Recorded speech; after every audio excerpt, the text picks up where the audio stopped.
Supreme court ने दाऊदी बोहरा समुदाय की नाबालिग लड़कियों में खतने के मामले में आज सुनवाई होगी।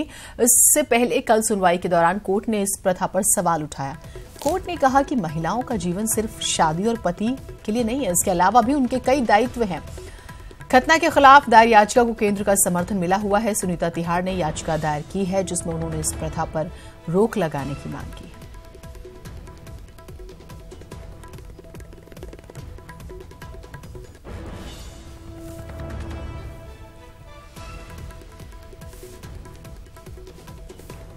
सुशील पांडे हमारे साथ हमारे सहयोगी जुड़े हुए हैं। सुशील, बेहद ही महत्वपूर्ण टिप्पणी है कोर्ट की और इस बारे में कोर्ट ने यह भी कहा है कि इस तरह से किसी के शरीर पर अधिकार यकीनन शोषण है। आज क्या कुछ रह सकता है सुप्रीम कोर्ट में, क्या कुछ खबरें छन के आ रही हैं? जी देखिए जीनत, साफ तौर से सुप्रीम कोर्ट ने जिस पूरे मामले पर टिप्पणी करते हुए कहा है, उन्होंने कहा है कि साफ तौर से कहीं ना कहीं किसी भी अगर महिला के जननांगों को छूना कहीं ना कहीं बहुत ही गंभीर मामला है और इसको धर्म से अगर हटा के भी देखा जाए तो भी ये फिलहाल बहुत ही गंभीर मामला है।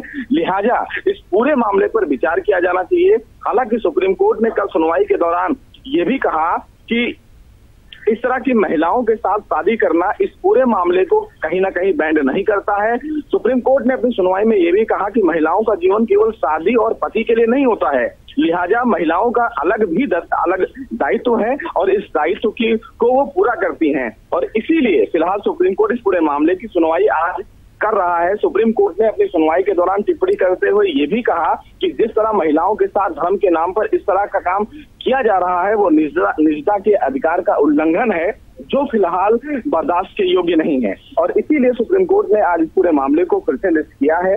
देखना यह होगा कि इस पूरे मामले में आज सुप्रीम कोर्ट क्या कुछ अहम सुनवाई करता है, लेकिन केंद्र सरकार ने अपना पक्ष रखते हुए ये कहा है कि जिस महिलाओं के साथ इस तरह की चीजें की जा रही हैं वो बिल्कुल गलत है, लिहाजा सुप्रीम कोर्ट इस पूरे मामले में इंटरवीन करे। जी बिल्कुल। और अब अगर हम सामाजिक तौर पर भी सुशील देखें तो मौलिक अधिकारों का हनन भी है और धर्म की आड़ में आप अपने हिसाब से रूल्स बना के शोषण नहीं कर सकते।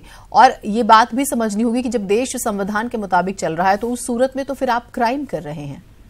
जी बिल्कुल, सुप्रीम कोर्ट ने साफ तौर से ये कहा कि ये लैंगिक संवेदनशीलता का मामला है और ये स्वास्थ्य के लिए भी खतरनाक है और इसलिए ये किसी भी व्यक्ति की पहचान का केंद्र बिंदु होता भी है तो ये एक्ट किसी के पहचान के खिलाफ है, लिहाजा इसको वैलिड नहीं किया जा सकता है और इसको आईपीसी के प्रावधान में शामिल किया जाना ही चाहिए। तो काफी अहम सुनवाई होगी जीनत। देखना ये भी होगा हैं वो इस पूरे मामले में अपना क्या कुछ पक्ष रखते हैं, लेकिन जो इंदिरा जयसिंह है उन्होंने ये कहा है कि जिस तरह महिलाओं के साथ खतना की प्रक्रिया की जाती है ये फिलहाल रेप की प्रक्रिया में आना चाहिए। तो काफी क्रूशियल हियरिंग होनी है सुप्रीम कोर्ट में। देखना ये होगा कि सभी पक्षकार आज कोर्ट में अपनी क्या कुछ दलीलें देते हैं।